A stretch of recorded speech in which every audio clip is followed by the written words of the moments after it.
The last month has been a learning experience. I would say it's, from the highs and the lows, just learning experience of how to get better. You have to, at the end of the day, look in the mirror and say, where can I get better and how I can do my job to help contribute to this team. When you're struggling in game situations, is it tough from a confidence standpoint as a kicker? Because obviously you're sort of by yourself to some degree. Just how difficult was that in that stretch? Yeah, I mean, it's at the end of the day, any kicker across the country, whether it's college or the NFL, you have to be mentally tough, whether you're in a time where you're not performing as well as you would like, or if you are, just to have flatline emotions and be able to respond and get better.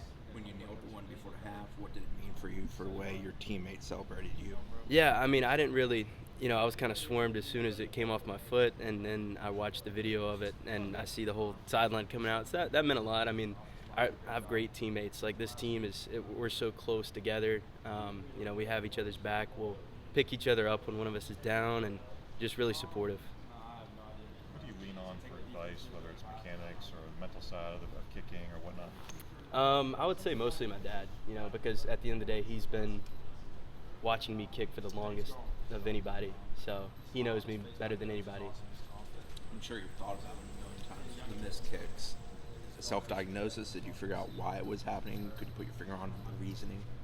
Yeah, so when I talked to you on the phone, about how I switched to a two-step, gave it 9 months, put my all into it, and at the end of the day, it didn't work out the way I hoped, so I went back to a 3-step approach that I used last season, and so I've gotten that down and feeling really confident with that, and I've made kicks with it now, and so I'm on the right track. What brought about the switch to two-step? Just a more consistent plant foot, like I told you guys in the fall. I was looking for a way to just take my game to the next level, and it didn't work out for me, and that's, back to what I know best. Did you get there on your own, or was it a consultation with JP, with Coach Norvell, or was it you made these decisions in the sense of changing, going back and forth with regards to 2 to 3 steps?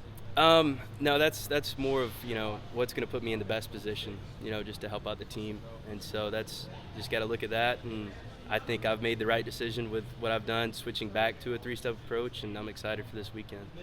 Talk about your teammates in response after you made, but what about after the misses? Looked like Dimitri Emanuel, a couple guys a couple weeks ago, were really, encouraging you. What about who you are after the misses? Yeah, I mean, just like I said, when one of us is down, we pick each other up, and a lot of guys have my back, and at the end of the day, anybody that matters, they're in that locker room in there, so we had each other's back, and yeah, it meant a lot to me, but it made me continue to have motivation to try to see what I can do to get better to help this team. When did you switch back to the 3-step? A couple weeks ago, after coming off of, I don't know what it was, Louisville game or whatever, and so just getting that timing back and that feel back, and I think I'm, 29 to 30 in team kicks in practice since I did that. So. And how have your coaches helped you? Norvell, JP, how have they kind of helped you out during Yeah, this time? just constant, motivation, support, just trying to create adversity in practice, just like any other position.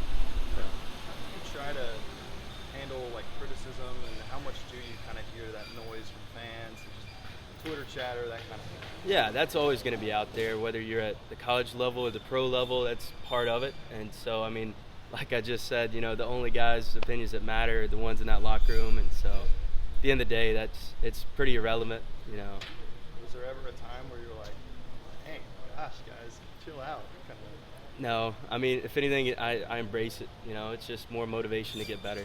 So. There was a time last week, I think Coach Norvell was leaning close to you while you were trying to kick, and then there was another time there was a speaker set up really close to you too. Does that help, or in the moment are you kind of blocking it out?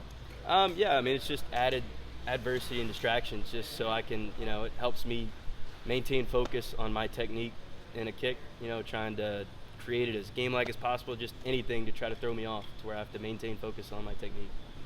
What do you think the 47-yarder did for you and your confidence just going forward? Do you feel like now it's kind of blocked out all the other stuff? Yeah, I think so. I mean, since I changed back to 3-step, I've been nailing them in practice, and so then for it to translate in the game, it's just a stepping stone, and so just keep going one week at a time, and I'm excited for this weekend. All good? Thank you, Ryan.